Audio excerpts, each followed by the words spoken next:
আমার এখানে প্রায় 500-700 মতো আমার এভারেজ, আমি যতটুকু ধারণা করছি এখানে 500-700 মতো এখানে ফ্রাই আছে। এগুলো সব হচ্ছে রেড টেল প্লাটিনাম ডাম্বো এলিফ্যান্টের গাপ্পির ফ্রাই। এখানে বেশ ভালো ব্রিড আসছে এবার মাশাআল্লাহ। পুরো ট্যাঙ্ক জুড়ে আমার এখানে অনেক অনেক ফ্রাই আছে।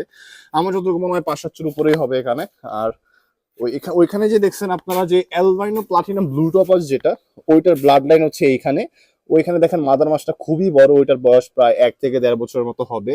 আর ওদের কোয়ালিটি দেখতেই পাচ্ছেন। এগুলো হচ্ছে মোটামুটি আসলে অ্যালবাইনো রেড মস্কো, তারপর হচ্ছে albino platinum white, albino platinum blue toppers. এরা বেশ পরিমাণ ফ্রাই খায়, যার ফলে হচ্ছে আমাদের ব্রিড গুলো এরকম ছোট ছোট ট্যাঙ্কের মধ্যে নিতে হয়। সো আপনারা চাইলেও আপনাদের, অনেক গরম ঘামাই গেছি, আপনারা চলে আপনাদের গাপ্পি আছে যে অ্যালবাইনো রেড মস্কো বা অ্যালবাইনো প্লাটিনাম ব্লু টপাস বা অ্যালবাইনো কই বা অ্যালবাইনো প্লাটিনাম হোয়াইট, যে কয়টা গাপ্পি আছে প্রত্যেকটা গাপ্পিরা আপনার হচ্ছে যখন প্রেগনেন্ট হবে তখন হচ্ছে আমার এখানে যে ব্রিডিং বক্স গুলো আছে, এই ব্রিডিং বক্সের মধ্যে আপনারা সুন্দর ইজিলি ব্রিড করতে পারবেন। যখনই আপনার মাদার মাছগুলো প্রেগনেন্ট হয়ে যাবে তখন মাদার মাছগুলো এখানে রেখে দিবেন ছোট ছোট ট্যাঙ্কের মধ্যে। এইভাবে রেখে দিলে কি হবে যে আপনার মাদার মাছটা এখানে ফ্রাই ছেড়ে দিলে ফ্রাই গুলো বের হয়ে যাবে। তো একদম easy easy process, easy breed.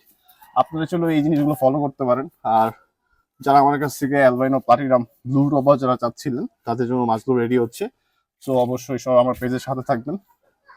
So আজকে ভিডিওটা এই পর্যন্তই, দেখা হবে কথা বলবো একটা ভিডিওতে। ভালো থাকবেন, সুস্থ থাকবেন, আল্লাহ হাফেজ, আসসালামু আলাইকুম।